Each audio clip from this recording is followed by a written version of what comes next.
aujourd'hui, tous les objets sont intelligents. Les smart objects, les IoT, c'est aussi du marketing. Hein. Mais c'est vrai que l'objet qu'on nous a beaucoup vendu comme intelligent, c'est les assistants vocaux.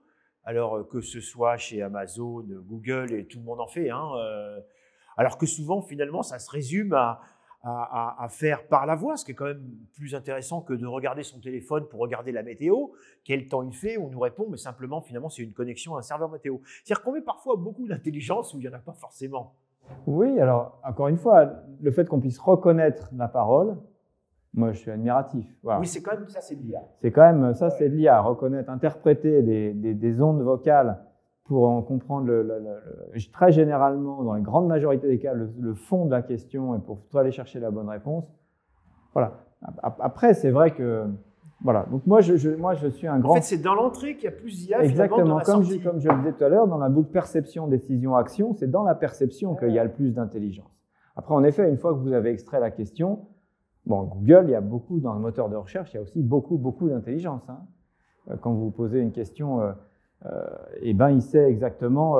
Alors, plus que de l'intelligence, c'est de la statistique. Enfin, bon, c'est une forme. Ce qui est bluffant, c'est le langage naturel. Voilà, vous tapez du langage naturel et lui, il sait, en gros, que les gens posent quand vous posez une question sur ce sujet-là, il sait ce que vous voulez poser. C'est pas étonnant que souvent votre moteur de recherche, il finit la question avant vous, Ah oui. parce qu'on est tous à poser la question. On se dit, je suis vachement malin. Personne n'a jamais posé la question de est-ce que les arbres qui perdent leurs écorces, et puis il finit. Voilà. Donc on s'aperçoit là que ces moteurs de recherche, hein, pour ne pas faire de pub en particulier, ils ont accumulé beaucoup de questions et ils font des rapprochements entre les questions qui ressemblent, ils priorisent, ils savent les questions qui reviennent le plus souvent, donc ils peuvent anticiper ce qu'on va leur poser comme question. Ça, moi je trouve ça vraiment aussi fascinant, incroyable et très angoissant. Ça veut dire qu'on est tous à se dire je suis unique, j'ai pensé à un truc, je suis le seul. Ouais, soumettez votre idée géniale à un moteur de recherche, il va finir la phrase avant vous, quoi. Donc voilà, ça met aussi un peu d'humilité. Oui. Bon, et pour revenir moi sur l'assistant, je voudrais en parler. Je trouve ça formidable, quoi, les assistants vocaux. C'est vrai, exactement comme vous dites, ça permet on est à table en famille. C'était dans quel film Humphrey Bogart là où il était à tel endroit. Vous posez la question à Google et il vous donne la réponse. Ça évite en effet qu'on prenne la tablette, qu'on tape. Et donc, je trouve que ça fluidifie l'intégration de l'intelligence artificielle dans la vie quotidienne de façon vraiment. Alors, certains vont dire que ça fait peur. Pendant ce temps-là, ton provider, il écoute tout ce que tu dis, il t'espionne. Peut-être. Oui, on peut aussi le penser, bien sûr. Mais c'est vrai qu'il y a quelque chose de fascinant. Et ce que je trouve très intéressant, c'est qu'il y a eu un temps, peut-être au début des moteurs ou du moteur, où c'était mieux de savoir en mettant plus, moins, etc. Il y avait une méthode. Aujourd'hui, finalement, c'est le langage naturel qui l'emporte. Et on le voit sur ces générateurs d'images. En fait, j'ai presque envie de dire que c'est la poésie qui l'emporte sur une forme d'expertise du langage avec des plus et des moins, quoi. Et il vaut mieux parler à Google comme on se parle, plutôt que d'essayer de l'aider. Mais envoyer des mots-clés. Ouais. Voilà. Absolument. Ça, c'est passionnant. Et c'est très bien parce que ça veut dire que notre langage naturel, il est plus riche que des mots-clés. Et on se privait de plein de nuances quand on mettait que des mots-clés pour essayer de le faire trouver plus vite. Aujourd'hui, c'est lui qui va extraire de notre phrase en langage naturel. Et ça aussi, c'est un truc à nos aînés, par exemple, il faut leur dire, mais non, tape ta question comme tu l'aurais posée à un être humain. Parce que comme ça, tu auras toute la précision alors qu'eux, ils sont restés... Voilà, à part les petits nègres aux machines, quoi. Disons comme aux étrangers, comme on leur va dire que quelques mots, parce que ça sera plus facile pour eux qu'une phrase complète. Et donc, aujourd'hui, c'est plus vrai, quoi. Alors, l'autre objet qui est un petit peu plus lourd, et vous y travaillez activement, puisque actuellement vous êtes chez Renault à travailler sur l'intelligence artificielle, donc l'autonomie. Sur un salon, une fois, je m'étais trompé, j'avais dit automatique, on m'a corrigé en disant non, automatique, c'est juste le levier. L'autonomie qui est un gros enjeu aujourd'hui de toutes les grandes marques, hein, on peut l'imaginer. Alors, il y en a une qui a eu un éclair de génie parce qu'elle venait un petit peu d'ailleurs, c'est Tesla, avec cette idée, vous le dites, hein, que c'est une autre approche qui est plutôt l'idée de mettre des roues sur un ordinateur, alors que quand on a participé à l'histoire de l'évolution des voitures, on a à un moment donné mis un ordinateur. Et c'est vrai que c'est deux façons de faire aujourd'hui dont on peut imaginer qu'elles se rejoignent. Elles vont se rejoindre, mais c'est plus difficile, je pense. Bon, je ne travaille pas chez Tesla, mais je pense que c'est plus difficile de rebâtir toute une histoire de construction de voitures, hein. Il y a un savoir-faire dans la construction de voitures qui est quand même énorme, et de faire un trou là-dedans pour placer un ordinateur qui va collecter des données au même endroit. Tout ça fait des modifs tellement énormes dans l'existant que c'est pour un constructeur automobile, ça ne peut pas se faire comme ça, quoi. On ne peut pas faire tabula rasa. Voilà, on peut Ouais. pas. Et donc, parce qu'il y a des stocks, parce qu'il y a des trucs, parce qu'il faut que la voiture d'avant soit compatible avec la voiture d'après, etc. Donc, tout ça fait que, voilà, en effet, pour Tesla, partir from scratch, puis c'est quand même plus facile quand vous êtes un nouvel arrivant dans le domaine, d'aller recruter des gars, des meilleurs fabricants de voitures. Vous avez des gens qui ont 10, 20, 30 ans de fabrication de voitures, qui sont très contents de venir payer à des tarifs de data scientist plutôt que au tarif de la métallurgie. Et donc là, vous n'avez pas de mal, quand vous êtes Tesla, à débaucher des gens pour fabriquer des belles voitures qui marchent du premier coup. Alors évidemment, ça n'a pas marché du premier coup, mais très vite, les fabricants automobiles, j'y étais pas, à se moquer un peu de la finition, machin, des ajustements de pièces chez Tesla. Voilà. Oui, le public aussi se moquait un petit peu au début, sur le poids, enfin il y avait… Ouais, bon, oui. Alors ça reste vrai. Oui. Oui. Mais voilà, je pense qu'aujourd'hui, il y a dans la nature plein de gens qui savent fabriquer des voitures. Il n'y a pas plein de gens qui savent faire de l'IA. Pas encore. Alors sinon, les autres domaines, c'est bien de le rappeler, aujourd'hui la météo sans IA, il n'y en a pas. Et puis vous utilisez, au-delà de la prévision météorologique, un autre terme qui est la prédiction. Alors on ne va pas aller du côté des précoques dans le film que vous citez aussi, qui est Minority Report. Alors, ce film nous a un petit peu effrayés aussi, il est fait pour ça.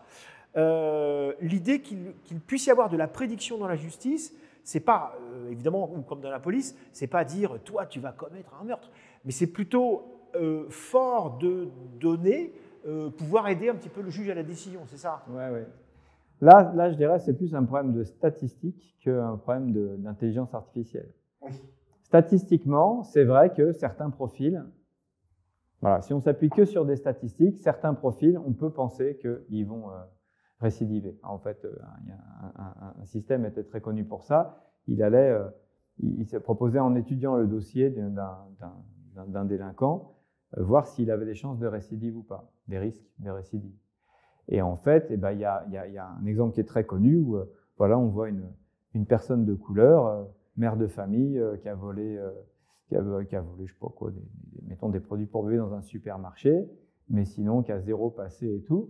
Eh bien, le système dit elle va récidiver. Parce que statistiquement, dans les gens qui récidivent, il y avait beaucoup de personnes de couleur. À côté, on voit une espèce de… Alors, c'est évident, tous ces exemples-là sont toujours un peu grossis. Mais un gars qui a une tête patibulaire, qui a égorgé père et mère pendant un braquage, voilà, mais sauf que lui, comme il est blanc, le système lui donne un risque de récidive beaucoup plus faible parce que là, dans les statistiques, il y a plus de récidive. Donc, on voit que là, c'est un mauvais traitement des statistiques. Oui, là, on n'est pas dans le biais d'apprentissage, on est dans la constitution des données. Oui, c'est un peu c'est un peu du biais d'apprentissage. C'en est un peu, Il se trouve qu'en fait, non, là c'est un peu, c'est le fait que les données ne sont pas représentatives en fait. Souvent, il y a très peu d'échantillons dans certains domaines. C'est ce qu'on appelle les datasets d'apprentissage non balancés, non équilibrés.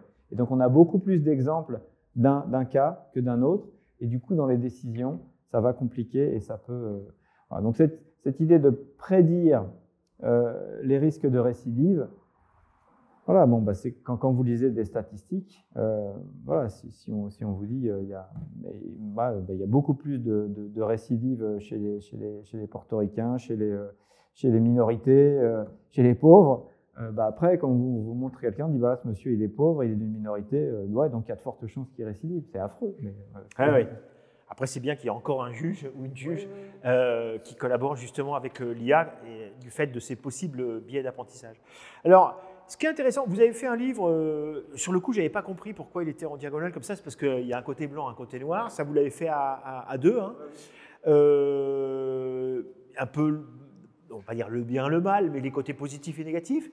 Et ce qui est intéressant, je vais en prendre un presque au hasard, c'est que souvent, finalement, il y a les deux aspects. D'ailleurs, tout le monde le dit, vous le dites, une technologie, elle est ni bonne ni mauvaise. La question, c'est ce qu'on en fait, on le sait, on peut évoquer les arbres, on le fera peut-être. Prenons l'emploi. L'emploi, en effet, elle peut détruire l'intelligence artificielle, hein, les technologies en général, mais on va dire l'IA.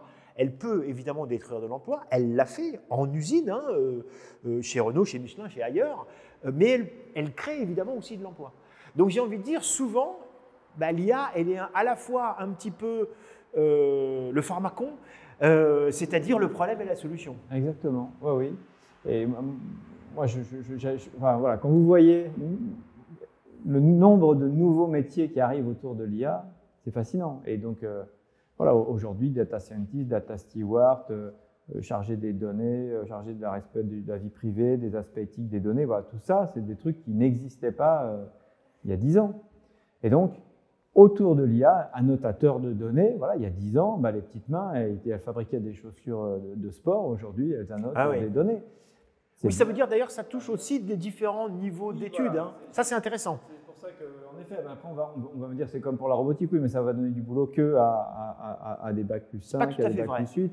C'est pas tout à fait vrai. Ah oui. Et les robots, pour réparer un robot, on est content d'avoir un technicien qui sait réparer un robot et on ne va pas demander ça à un bac plus 8. Hein. Donc, je crois que toutes ces techniques, et puis installer des serveurs, le refroidissement des serveurs, tout ça, ça demande des main-d'œuvre à tous les niveaux qui font que. Alors, il faut des experts en climatisation. Oui. Et alors, après, aujourd'hui, voilà, dans 10-20 ans, est-ce que le bilan sera globalement positif ? J'en sais rien. Je pense que oui, parce que la nature hors du vide, on laisse rarement des gens entiers sur le pavé. Et donc, on va trouver des nouveaux boulots, des nouveaux. Alors après, est-ce que c'est des boulots qui sont très gratifiants ?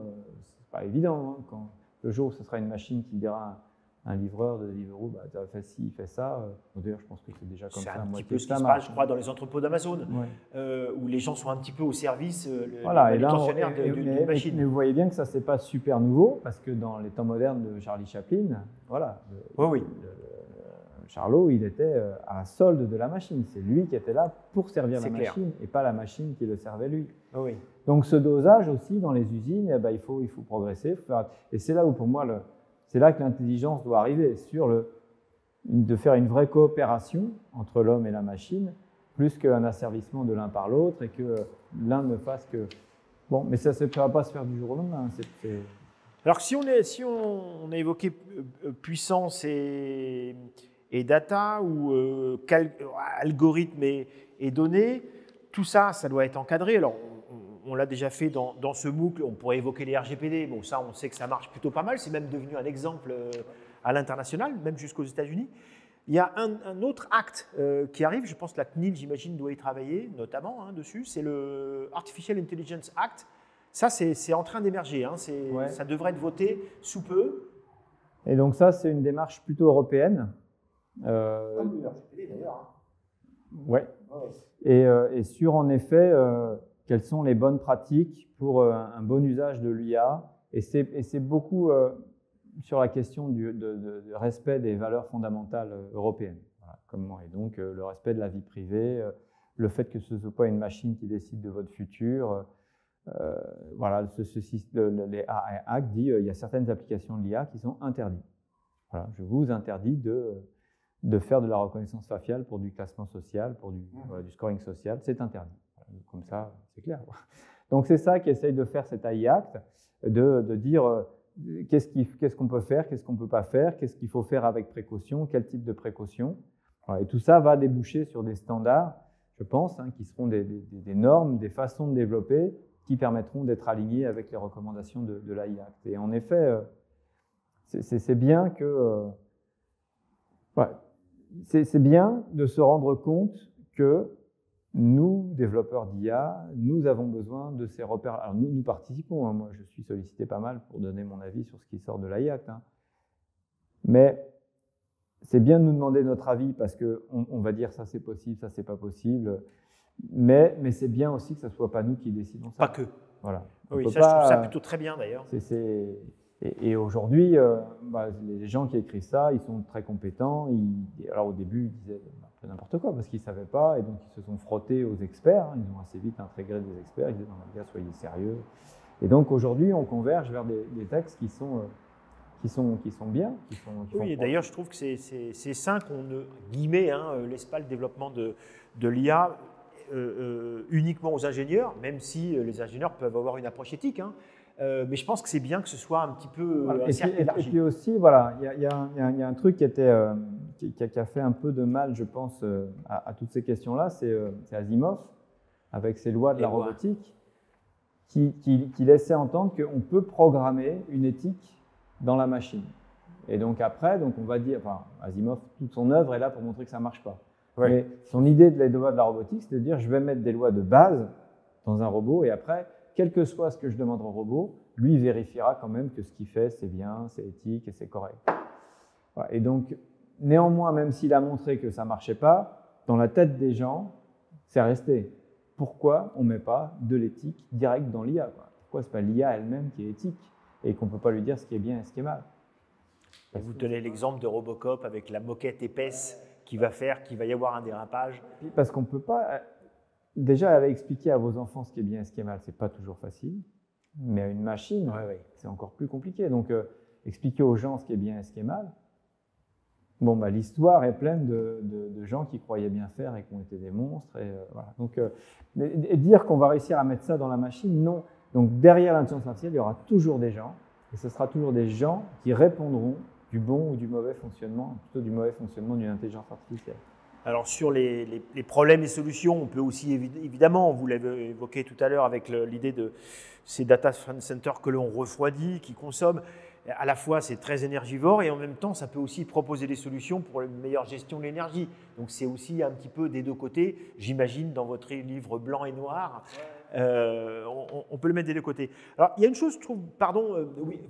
Alors, ce que je veux dire sur l'énergie, voilà, aujourd'hui, au moment où vous vous dites « je vais implémenter une fonction avec de l'IA », ça rentre en compte. Voilà. Est-ce que vraiment, c'est vrai que l'IA pourrait me rendre cette fonction, pourrait me faciliter cette fonction, mais tous les efforts d'apprentissage que je vais devoir faire, collecter des données, les nettoyer, faire tourner des serveurs, tout ça rentre aussi dans une balance économique qui va dire « on ne va pas mettre d'IA pour cette fonction-là ».